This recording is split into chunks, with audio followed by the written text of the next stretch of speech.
5 berita terpopuler hari ini Senin 13 Oktober 2025 di Bloomberg Tech News Plus 5. Yang pertama, Grup Salim hingga Sinarmas terseret polemik penyalahgunaan hutan. PT Sinarmas Agro Resources and Technology Tbk atau SMAR dan PT Salim Info Mas Pratama Tbk atau SMIP terseret dalam polemik penyalahgunaan hutan yang terungkap dalam klarifikasi SMAR dan SMIP kepada BI terkait permintaan penjelasan atas pemberitaan media massa tanggal 6 Oktober 2025 dengan judul Korporasi Sulap Hutan Jadi Lahan Sawit Segera Ditindak.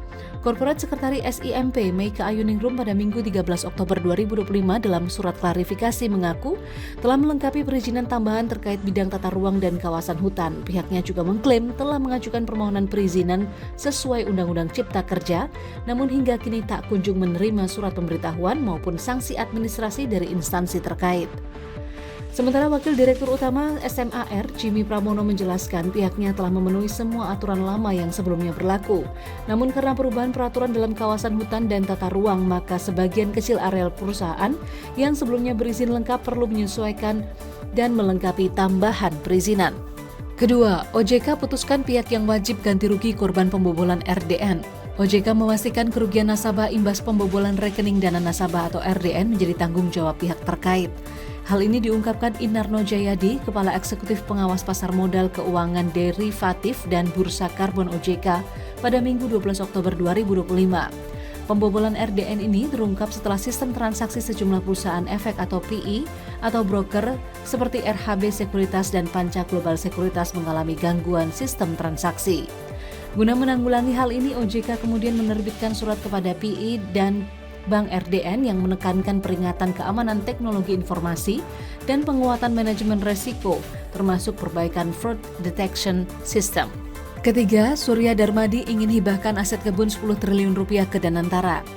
Kuasa hukum pengusaha sekaligus terpidana kasus korupsi Surya Darmadi, Handika Honggowongso, pada Minggu 12 Oktober 2025 mengungkapkan bahwa kliennya ingin menghibahkan aset kebun sawit dan pabrik kelapa sawit di Kalimantan Barat senilai 10 triliun rupiah kepada BPI Danantara.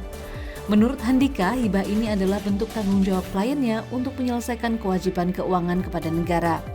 Permohonan ini juga disertai harapan bagi pemerintah agar menyelesaikan status lahan milik Duta Palma yang belum memiliki SK pelepasan HGU dikenakan mekanisme administratif sebagaimana diatur dalam Undang-Undang Cipta Kerja. Surya Darmadi merupakan pemilik Duta Palma Group yang sebelumnya divonis bersalah dalam kasus korupsi terkait alih fungsi lahan sawit di Indragiri Hulu, Riau. Ia dijatuhi hukuman 16 tahun penjara dan diwajibkan membayar uang pengganti mencapai triliunan rupiah. Keempat, smelter Freeport terhenti imbas tambang Grasberg stop produksi. Presiden Direktur PT FI Tony Wenas pada Sabtu 11 Oktober 2025 menerangkan operasi smelter PT FI di kawasan industri Java Integrated Industrial and Port Estate atau GIIPE, Gresik, Jawa Timur terhenti imbas kekosongan pasokan konsentrat tembaga setelah operasi tambang Grasberg ditangguhkan akibat insiden longsor di Grasberg Block Cave atau GBC. Hingga kini, PT FI masih melakukan investigasi penyebab longsoran material basah atau wet mark yang menewaskan 7 pekerja. PT FI bekerja sama dengan Inspektur Tambang dari Kementerian ESDM untuk investigasi tersebut. Sebelumnya, Freeport McMoran atau FCX Incorporation, induk usaha PT Freeport Indonesia memperkirakan operasi penuh di tambang bawah tanah Grasberg GBC baru dapat pulih sepenuhnya pada 2027. Akibatnya, PT FI terpaksa menunda kegiatan produksi dalam jangka pendek pada kuartal 4 2025 hingga sepanjang 2026 di area tambang tersebut.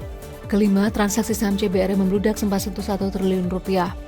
Pergerakan harga saham PT Cakra Buana Resources Energy Tbk atau CBRE pada penutupan perdagangan Jumat 10 Oktober 2025 turun 255 poin atau 14% ke level Rp1.465 per saham.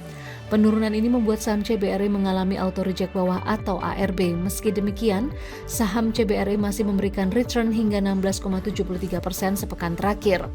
Sejak awal tahun, saham CBRE telah memberikan return hingga 7.610%.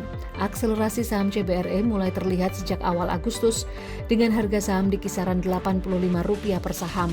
Jika dihitung, hingga kini saham CBRE telah melesat 1.623% hanya dalam waktu kurang dari 3 bulan. Aktivitas jual beli membludak. Pada Jumat kemarin nilai transaksi saham CBRE mencapai 300,99 miliar rupiah usai 192,05 juta saham diperdagangkan.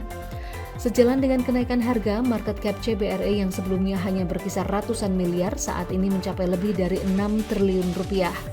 Sementara data BI 7 Oktober 2025 menyatakan jumlah pemegang saham khususnya publik juga bertambah mencapai 22.428 pihak, lebih tinggi 14.997 pihak dibanding bulan sebelumnya, yakni yang mencapai 7.431 pihak.